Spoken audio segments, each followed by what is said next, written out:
Hola chicos, ¿cómo están? En el video de hoy abordaremos 3 puntos distintos.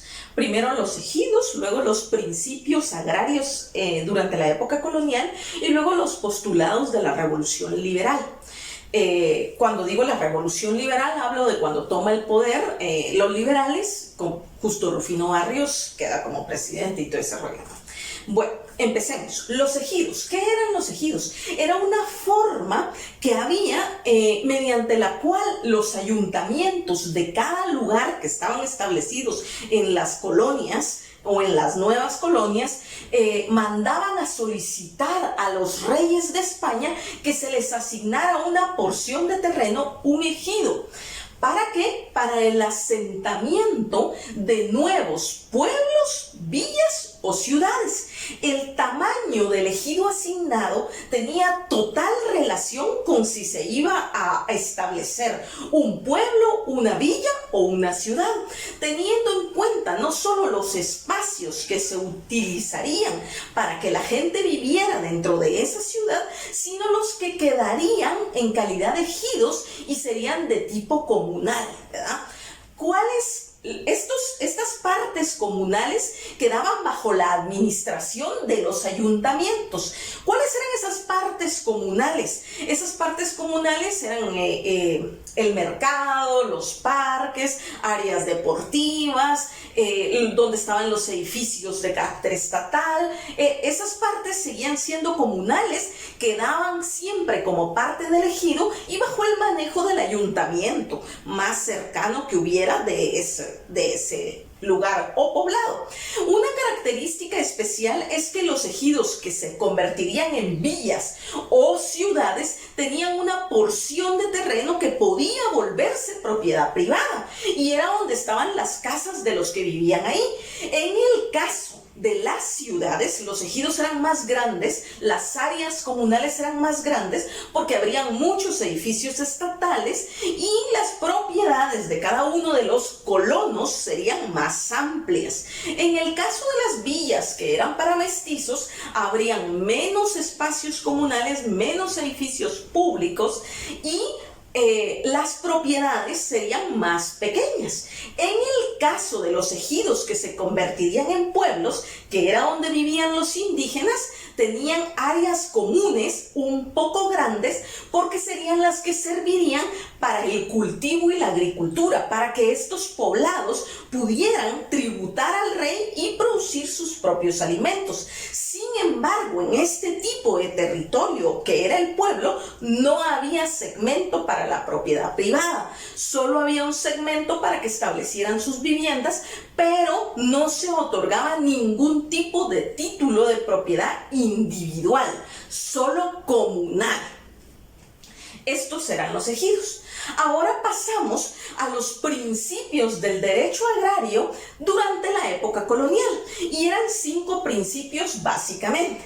Estos principios eran primero el principio de señorío o conquista.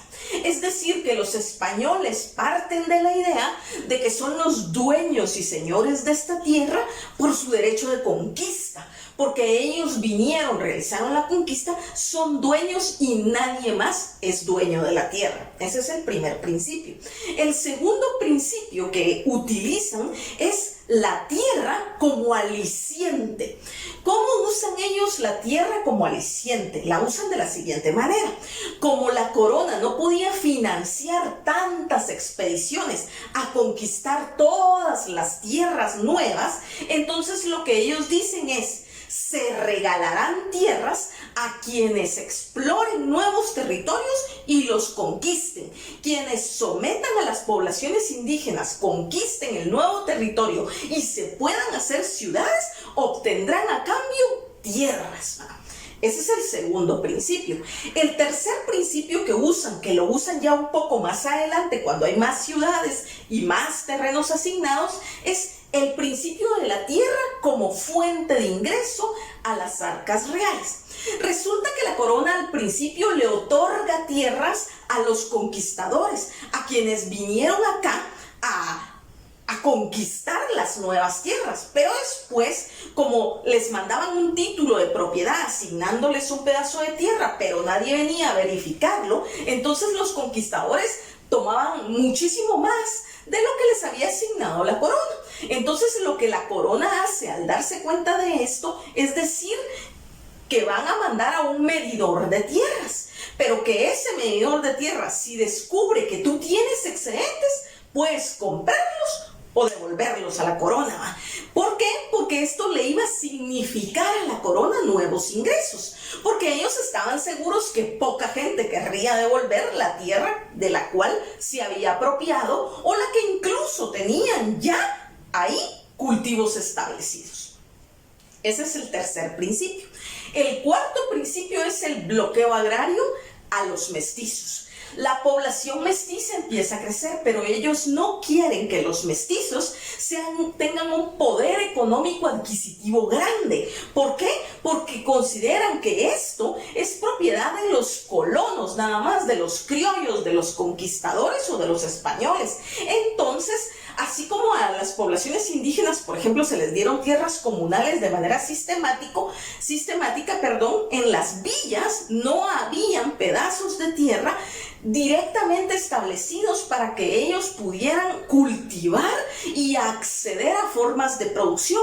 Tampoco habían programas que les apoyaran para eso, ni había un fácil acceso a la tierra mediante un precio accesible. Entonces, sistemáticamente bloquearon el acceso a la tierra de los mestizos para que no se volvieran un grupo fuerte que tuvieran un peso muchísimo mayor al que ellos tenían en algún momento. Y el siguiente principio que ellos utilizaron durante la conquista fue colocar a las poblaciones indígenas en reservaciones.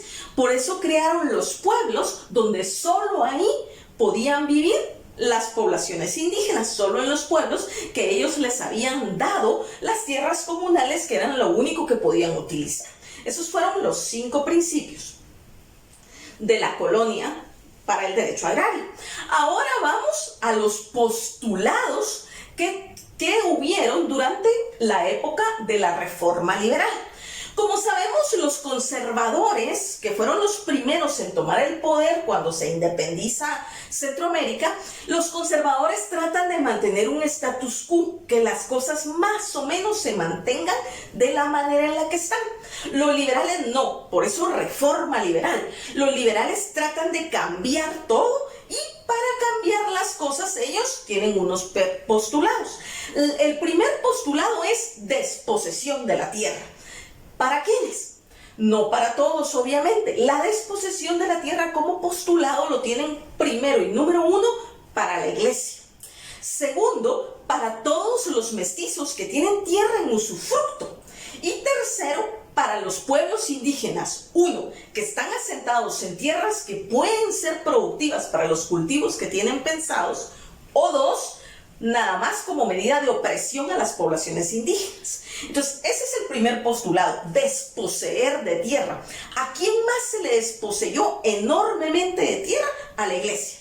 A la iglesia se le quitaron enormes extensiones de tierra.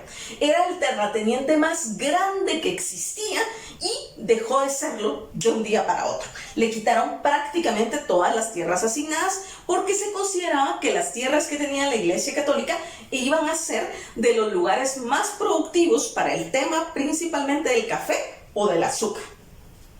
Ese es el primer postulado. El segundo postulado que los liberales tienen es la regularización de todas las tierras que previamente desposeen, ¿verdad?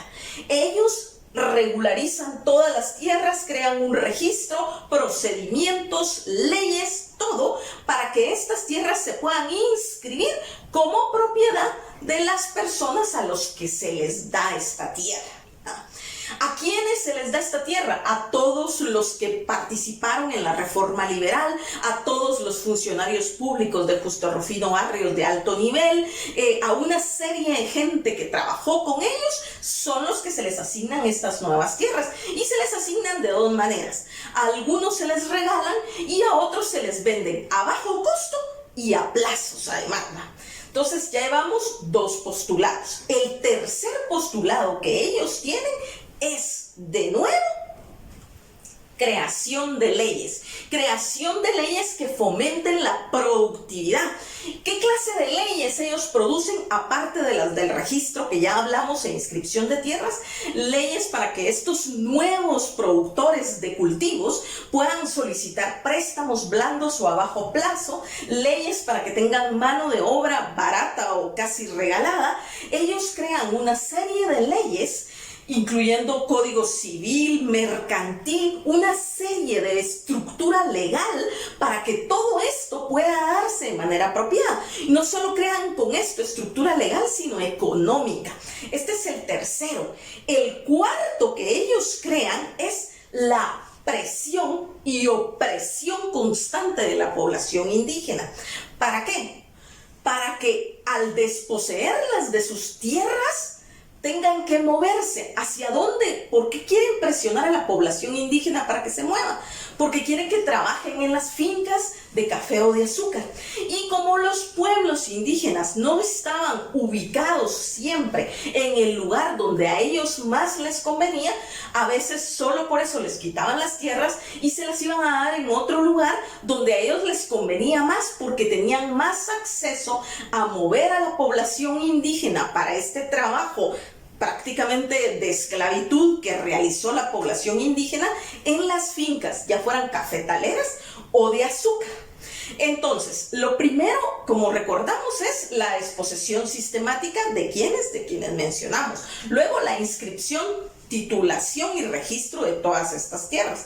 Después, tenemos el mecanismo, el andamiaje, la estructura legal para que se dé esta producción de forma habilitando medios económicos, mano de obra, la propia inscripción, la legalización de las tierras, todo esto. Y por último, la opresión y presión de la población indígena para desposeerlos y utilizarlos como pseudoesclavos en las fincas que iban a producir estos cultivos.